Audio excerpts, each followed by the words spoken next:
the Fox Sports side, we're actually on the digital and linear. We're attached to the hip on VR. I mean, Okay. we're doing a lot of testing and speaking to a lot of companies about that. And we're really interested in what the New York Times is doing with Google Cardboard. There's some other things. I think there's a big opportunity in the short term with highlights, and I think clearly digital distribution is going to be able to get to people a lot sooner than the living room. There's just too many hurdles with the set-top boxes and the MVPDs in general.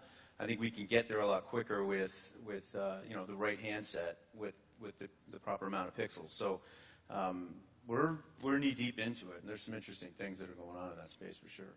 One area which I will say up here here in the United States we don't do enough of is on the advertising front is a lot of virtual advertising. Sure. You see a lot of it in Mexico. I certainly saw it at Univision with Televisa, PBI, and I think that that's a great opportunity here that we haven't taken advantage of. And I think certainly from a network like ours, it's an area that we're going to be spending a lot more time in 2016.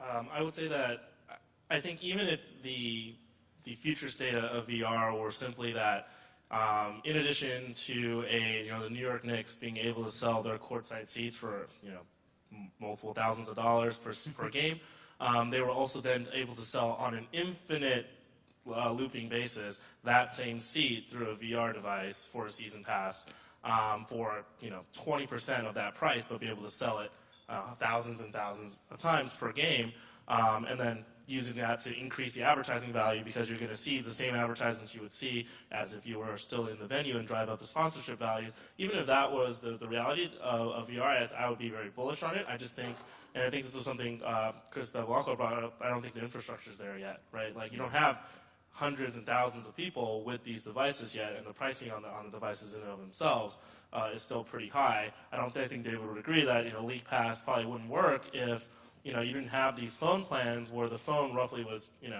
tens of dollars because you're locked in for X couple of years, and everyone still had to buy their phone for $500, $600, and there wasn't this market of people that had mobile phones in their pockets.